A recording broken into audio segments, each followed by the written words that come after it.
Welcome back to Keep It Real Boxing. This is Cypherbox bringing you the latest in boxing news, and basically what I want to talk about in this video is what's next for Deontay Wilder. Now, even though Deontay Wilder has said that he still wants to fight Luis Ortiz despite the failed drug test where he tested positive for a banned substance, that's Luis Ortiz I'm talking about, apparently taking high blood pressure medication because he suffers from high blood pressure, which is the substances that are found in that are on the banned substance list. And although he's stating that it's legitimate, we also know that Ortiz has failed drug tests in the past, and not only that, blood pressure medication is used to mask the use of performance enhancing drugs.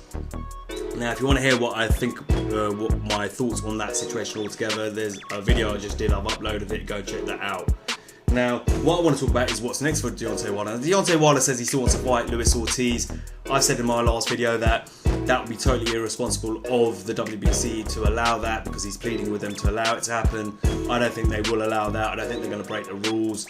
If you've tested positive and you've had a history of testing positive for performance enhancing drugs in the past, and you've now tested positive for using what is seen as a masking agent, then I can't see the WBC allowing that to happen. Now, I'm just gonna bring this up. We're gonna talk about Deontay Wilder and what are his options, because he says no matter what, even if it's not Luis Ortiz, he's still gonna fight on November 4th. So, how about this man, Dillian Whyte? Yeah, I like Dillian Whyte. I think he's quite entertaining. He makes me laugh, to be honest with you. I know a lot of people don't like him out there, but I think, like I always say, boxing needs characters like Dillian Whyte, like Tyson Fury, like Deontay Wilder. Needs a mix of characters and personalities to make it entertaining the way it is. He's definitely one of those characters. Talks a lot of trash. A lot of people don't like it. Me personally, as a boxing fan, I don't like the whole, I respect him, he's a great fighter, blah blah blah, all that stuff. I want to see trash talking. I want to see fighters get up in each other's face and try to get inside each other's head. That's what I want to see. I enjoy all of that. I'm sorry, I do. It might not be your cup of tea, but I actually enjoy it. And I like Dillian Whyte, the way he comes across. Yeah, he annoys a lot of people and angers a lot of people with some of the things he says. But you know what? He's just being him. He's being himself, he's being real, and you got to respect that. And I think he's personally very, very entertaining.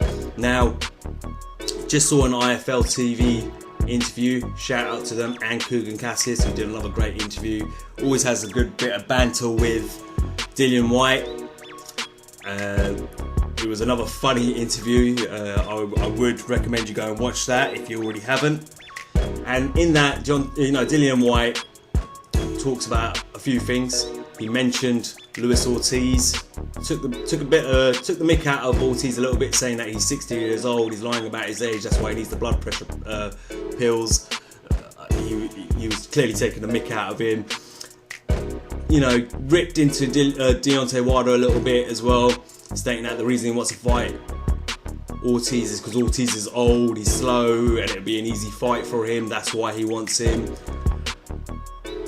Dillian Whyte also then turned around and said, he's happy to step in and take on Deontay Wilder on November 4th as a replacement to Luis Ortiz. Now, he put this, as soon as Dillian Whyte obviously clearly found out about Ortiz failing his VADA testing, he put up this tweet: "No excuses.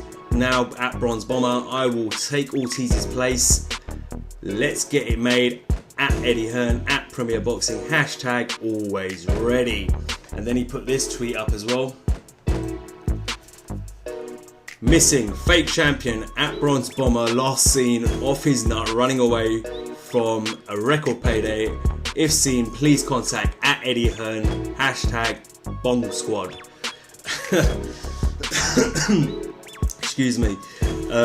Yeah, look, I think Dillian Whyte's hilarious at times, and in all honesty, I think this is a great fight.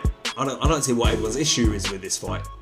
You know, I get it. People don't like Dillian Whyte, so they don't want to see him get a shot at Deontay Wilder. But this is a good fight. Got a lot of Americans. I've seen a lot of their videos. I'm not going to mention any channels. I never do that. You know, I never want to talk about another channel in a negative way by naming them. But a lot of American channels out there who are talking and saying that, you know, oh, F Dillian Whyte, you know, oh, what's he done, etc, etc. Alright, what's Gerald Washington done in the heavyweight division? Let's talk about that. You know, he stepped in, you know, as a last minute replacement. Now, Deontay Wilder was supposed to fight that Polish boxer, I can't remember his name, sorry, I can't remember his name, but he was supposed to fight him, and he tested positive for a banned substance as well. So they got Washington to step in. You know, you didn't have a problem using Washington as a last minute, and what has he done in boxing? You know, I haven't seen anything great about him. He just got beaten by Miller as well, Jared Miller.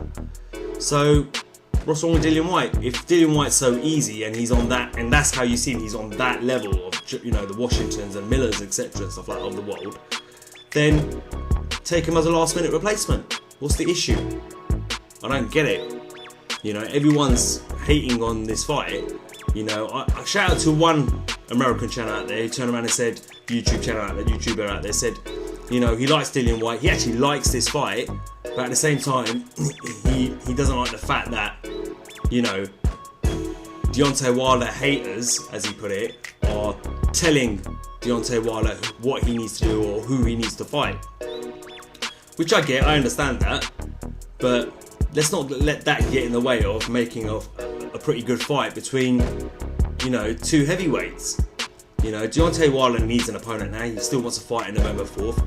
He's not going to get Anthony Joshua. That won't happen until next year. We know that. Anthony Joshua's fighting on October 28th against his IBF mandatory challenger, Kurubat Pulev.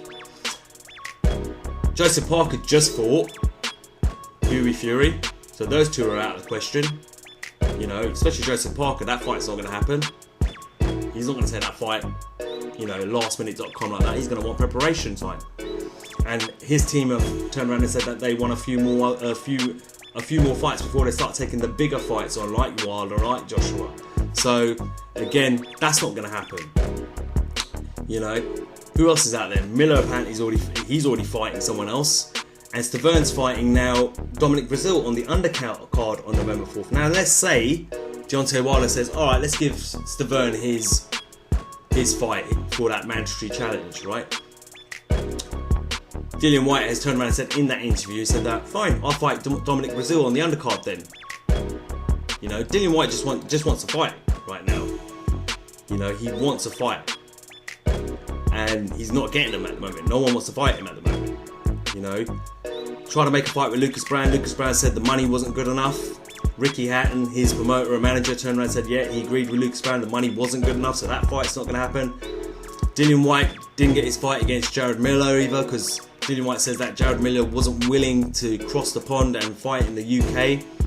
And the reason Dillian Whyte says, I'm not going to fight him in the US, is that here in the UK, they could probably sell more tickets. That Dillian Whyte's probably a little bit more popular and more people will turn up to probably want to watch him fight. He's not saying that he's on the Anthony Joshua level, but they will probably sell more tickets here in the O2 arena than they would across the pond. In the US, no one's going to want to watch that fight, Miller versus Whyte.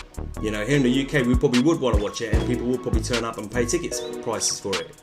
So I get where he was coming from that, but Jared Miller now, you know, he's saying that he doesn't want to fight here in the UK. Fine, that fight's not available to him. So now he's seen an opportunity here with Deontay Wilder, and I don't see why Deontay Wilder doesn't take it. You know, you're looking for an opponent. You're not going to get Luis Ortiz. I can't see that happening. And like I said, you're not going to get any of the other names. Which other fighters out there are you going to get? You know, you're going to get Lucas Brown, who, you know, who else is there for him to fight out there? You know, that's gonna get people interested. If he fights, look, end of the day, the fight against Staverne, isn't going to get picked up by US networks. They were against picking up that fight. It's the reason, one of the reasons why, again, Deontay Wilder didn't want to fight that fight is because the US networks don't want to pick up that fight. No one wants to see that fight. So if he makes that fight, you know, I think a lot of people are going to lose a lot of interest in the November 4th real quick. So he needs an opponent who's going to trash talk, who's going to entertain, who's going to bring all that excitement and all that intrigue into it. And Dillian Whyte's a perfect character for that. I'm not saying Dillian Whyte's going to go out there and beat Deontay Wilder.